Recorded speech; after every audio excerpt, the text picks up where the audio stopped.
Are you ready for some Overwatch? Ask and you shall receive, baby. The Overwatch League summer stage is ramping back up, and the stakes have never been higher. Teams fighting for the playoffs, Eastern knockouts, a new patch, a new hero, a new map type. There's a lot to look forward to right as we hit the conclusion of the 2023 regular season. Allow for me to be your guide through all the chaos with a preview and prediction video so you know exactly what to expect, or I suppose not what to expect depending on how you're looking at it. Oh, and as a quick advertisement before going any further, if you want even more commentary plus some other fun interactions with me and the community outside this video, definitely tune into my co-streams this weekend. We'll be watching all the Western matches live starting at 2:30 Eastern. Hopefully I see a lot of you guys there. Anyway, as we ramp into uncharted territory, I think it's important that we establish some information to know for the week ahead. First off, the Flashpoint maps are going to be a regular part of the rotation.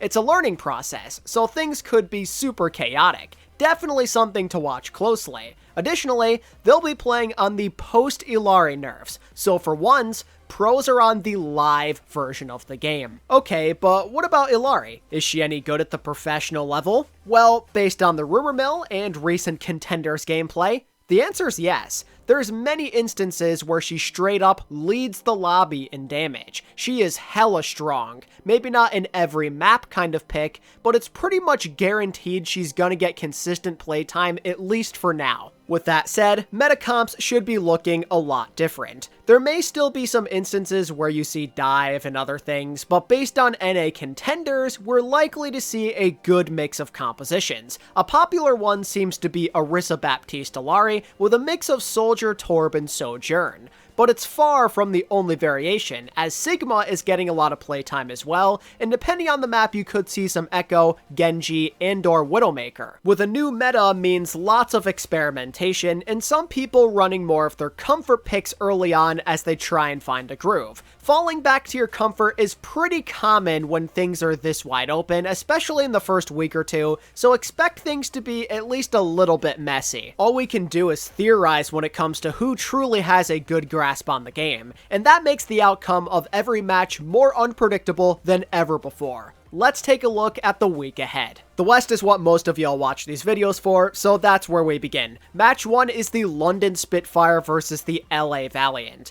The only thing on the line in this one is London having the potential to officially clinch a play-in berth, which feels pretty likely anyway. Now, if London can't get away with running their rush comps, this could get kinda scrappy, and this low-key could end up being pretty good for the Valiant, since they only get to further emphasize Sojourn comps for their carry. Thing is, London also benefit from the lack of dive and from playing around their star hit scan, and as the most confident team on the hot streak right now, you'd expect them to be the favorites to win. London, in my opinion, should be taking it in like a 3-1. You'd have to assume that they will at least attempt to play the Rhine. I don't know if it's going to work or not, but in my opinion, I don't know if the Valiant will be able to handle it, especially with likely no real practice against it in scrims. The element of surprise definitely works more in the Spitfire's benefit, so I'd say they're probably going to beat an untrustworthy team like the Valiant. Houston versus Vegas. Mixed feelings here. It's hard to picture the Outlaws in a Orisa meta. It feels very weird, and a little birdie said, at least early on, that Vegas weren't that bad in the early scrims. I'm super interested, but I also don't trust Vegas to beat the Outlaws, because while it may be weird with like the situation for Fearless, the rest of the team could be feeling right at home. The Houston backline playing Bap Illari sounds like a cheat code. Add in Happy playing Hitscan and Pelican on Torb, and it's Jover. That feels like way too much power for the Eternal to overcome. Some potential Sigma stuff might benefit them more because that's what 2U's pretty good on, but Houston overall feel like they're in their element on paper, so I'd say the Outlaws are probably going to win this one rather easily. I'm hoping for a good match, but in my opinion the Outlaws should go pretty crazy in this new meta. Atlanta Reign versus Washington Justice. An interesting one for sure. Reign outside of their typical dive setup has some question marks, and the Justice are a decently flexible roster. Could the Reign be in trouble here? I'd say so. Flora and alphae have some crazy carry potential, and Teru getting aggro on that Illari sounds promising, and the Rain outside of Winston have shown they could be a little up and down. But when you think about it from a sheer talent standpoint, Rain should probably come through. They've had ample time to practice, and a lot of their guys hold themselves to a high standard. Just from willpower alone, the Justice probably come out on the losing end. The support-centric style of fielder could see him charge up some very quick Illari ults, or alternatively, maybe they plug Vigilante back in and he pops off. LA Gladiators versus NYXL. One of the most important matches of the season so far. Gladiators' lives are literally on the line. If they lose, their dreams of making play-ins officially die. It is must-win territory, and they've looked like crap for the better part of 6 weeks, and they just so happen to be playing a team that recently reverse-swept them. Needless to say, it might take a miracle. NYXL have a lot of weapons at their disposal, and cause they have both Fitz and Shockwave, they genuinely might move one of them over to support on Illari alongside Creative, rather than running OG on her. This is a time where the Chengun Crackpipe could actually do some good, and yet, I still find myself leaning towards LA. The NYXL are definitely the favorites, just from like a general overview, but the idea of Gladiators losing 7 straight sounds wrong. They're bound to figure something out eventually, and now's the perfect time. You had a couple of weeks to reset your mental, it's a new meta, and therefore a new chance to start, and you could leave behind your struggles of Rush and Sombra and play something that better suits your style and your comfort. Kion hard hit scan with Kev doing his thing sounds like a better recipe for success. And hey, if you can slowly reincorporate Babel back into the mix, him and Cal could be a good Bap-Illari combo. Playing things like Orisa and Sigma also better ensures that Marvel is going to play more with his team, while the big playmakers sit back and make stuff happen. In theory, Gladiators could do this, and I'm choosing to have faith in them. Will I regret this decision?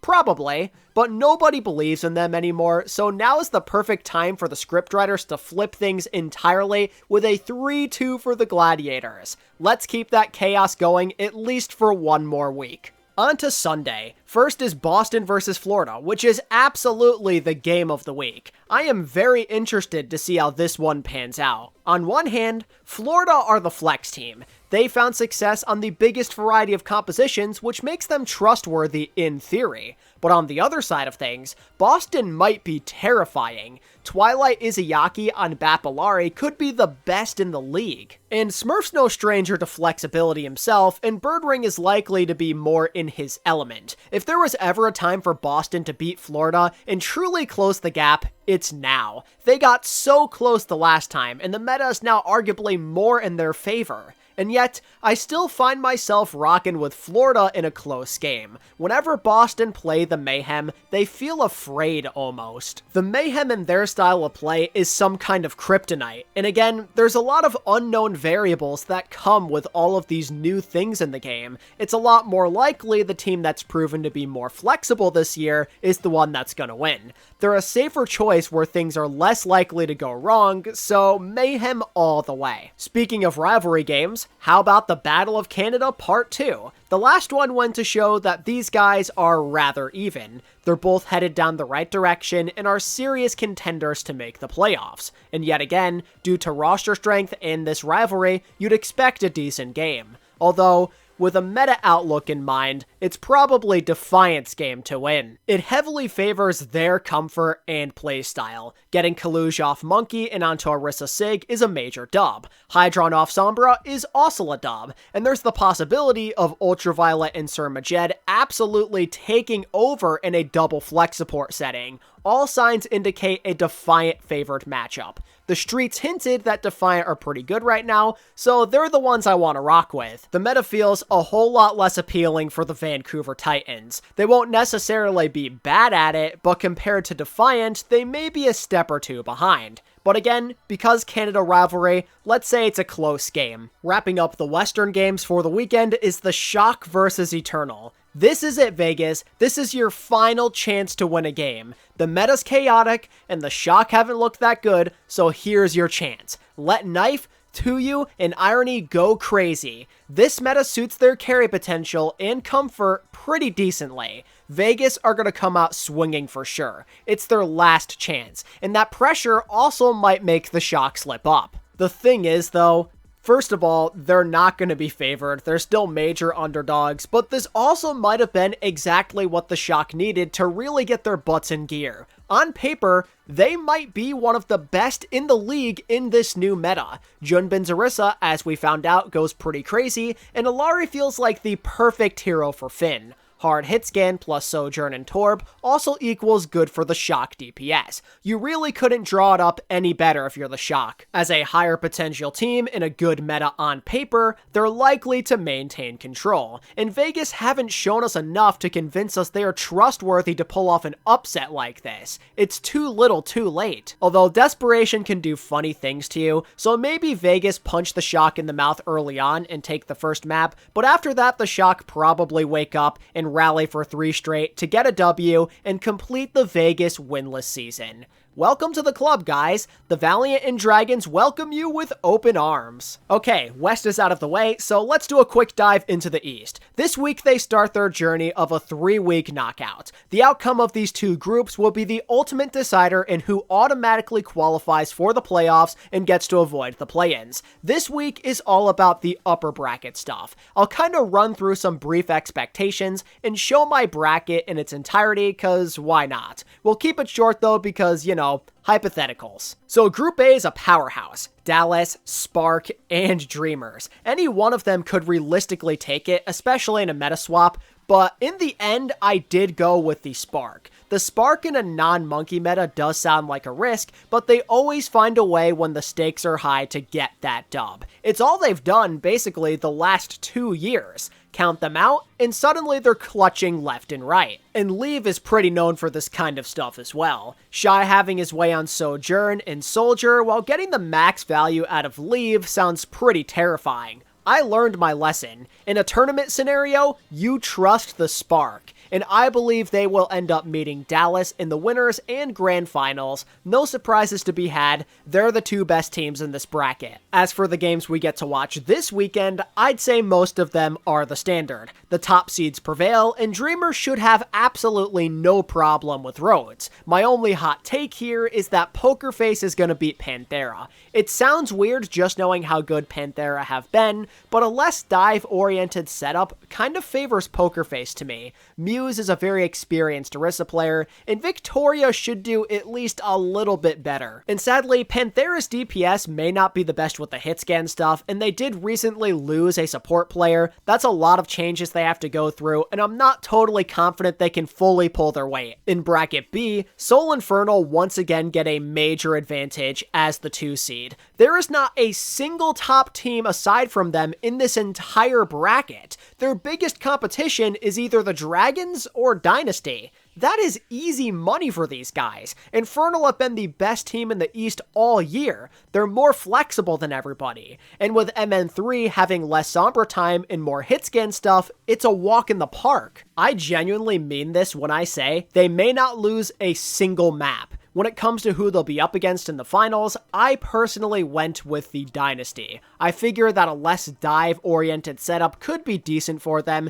and they are kind of overdue to finally beat Shanghai. They're definitely better than the last meeting with them, and it just feels unrealistic to see them lose to them a 3rd straight time. They've got to break through eventually, right? Don't get me wrong though, Shanghai also have a great chance, if not better, as the meta definitely has some Hisu carry vibes to it. Dynasty are like their only real roadblock to get to that final, and they've proven to be Soul's kryptonite so far, so honestly, they might actually be the real favorites to get second. I just decided to be a little spicy. When it comes to winners round 1 and 2, I believe the Charge are absolutely gonna flop. They'll fail to adapt to this new meta and or try to play something weird that just doesn't work. They feel like a dead team on the inside and out, and O2 genuinely might be okay. Outside of that, Dragons probably get their revenge on Sin Priza, Infernal likely be O2 or Charge or anybody else that's in their way, and then like I said, Dragons Dynasty is a coin toss, but I picked Dynasty because why not? It would be very fitting to see Prophet peak right towards the end of his career, most likely. Anyway, that's kind of where I'm at with the East. This region is super unpredictable. The brackets will get super messy, and teams could end up losing to people that you know they shouldn't. Either way, the results of these games could be very important in the playoff race, so we'll all be watching with anticipation when those games come on in the early morning. Anyway, that just about does it for me, guys. Those are my predictions and everything you should know about the summer stage post-Illari patch. What do you think's gonna happen this weekend? How is the new hero and new game mode gonna play? Who's going to be the best at them? Let me know in the comments below. And if you enjoyed this video, be sure to give it a like and subscribe for more Overwatch League content. And until the next one, I'm out. Peace.